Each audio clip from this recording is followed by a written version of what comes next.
Coach, we haven't talked since the season started, about a month and a half in, but really strong starts on both sides.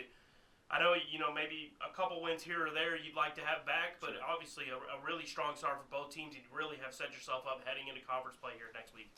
Yeah, I think so. I mean, I would argue we've played maybe the toughest non-conference schedule in the country, and obviously we have one more this week with Hawaii, Hilo, who's a good team, and Wichita Baptist. But for the most part, I mean, man, we've really played some top teams, and I think we've conditioned our players for what that level looks like, and prepared them for the Lone Star Conference, which is obviously one of the toughest leagues in the country.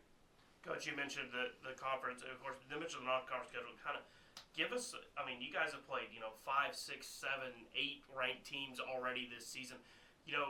Kind of give us the breakdown of how that kind of came about.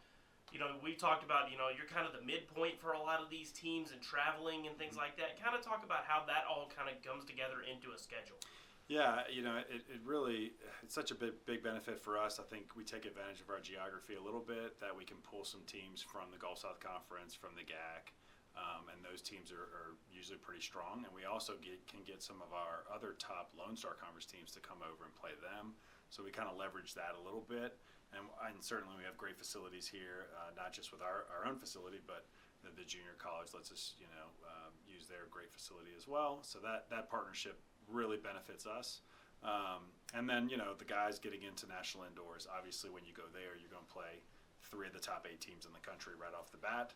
And so yeah, just really blessed that we were able to, have such a good year last year that put us into that event. And then from there, having the home matches that we have, getting to go to a tournament in Chattanooga where we get to play, 2 top 10 teams, basically 2 teams that on both sides that more than likely will be a national level team, and big value for us, right, moving forward. And yeah, certainly some of the matches could have gone maybe our way, for the most part, but we've also been a little shorthanded on both sides. Like we've had some injuries pop up on both teams, and we've had to navigate that a little bit, and both teams have done a really good job of putting us in a position to be successful, even on the days that we maybe came up a little bit short. Coach, we've always talked about, like the depth of the team and adding players, and, you never know when your number is going to be called. And your team, I mean, you got 5 guys ranked in singles right now on the men's side. You've got Yona, but you also got several players that are really trending the right way in singles on the women's side.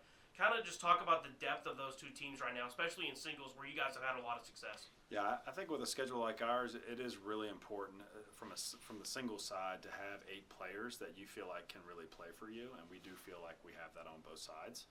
Like I said, injuries happen, and sometimes you have to go into the depth a little bit.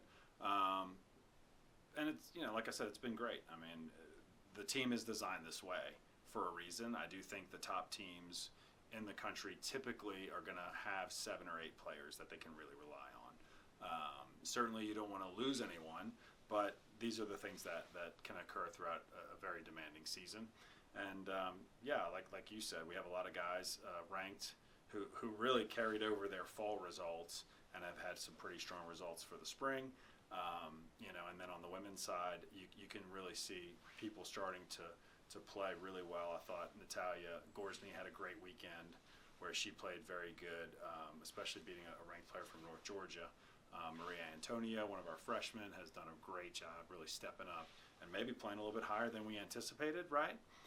But really has handled it very well. So we're excited moving forward, and we look forward to seeing how the results come together, hopefully, in conference play as we get into it. Coach, you mentioned you got just a couple more matches of non-conference play left, and then you're going to transition into a really tough conference, as always. But, God, is there any sort of transition period that you like to have with your team? Hey, we're going from this to this. Is there anything like that kind of you're trying to give the team a little bit of an edge heading into LSC play? Yeah, I mean, I think we just kind of went through that, right? Going through the 3 weekends that we basically had, the 2 at home, and then the spring break, and then frankly giving them a few days off, right, and letting them maybe recharge a little bit, get the body, back to as healthy as we can get them. So we're kind of in that place, even though we do have another tough non-conference opponent. which was great. Worked out to have another home match. But yeah, I think spring break is usually that transition when you really start focusing on conference play and your routines become pretty straightforward. You got 2 matches every weekend for the most part. One weekend you're at home, one weekend you travel, and that's going to be majority of the remainder of the season to be in a routine like that. So we're right in the middle of what you would say is a transition period. Well, Coach, best of luck this weekend. Those final non-conference matches. We'll see you next week. Thanks so much.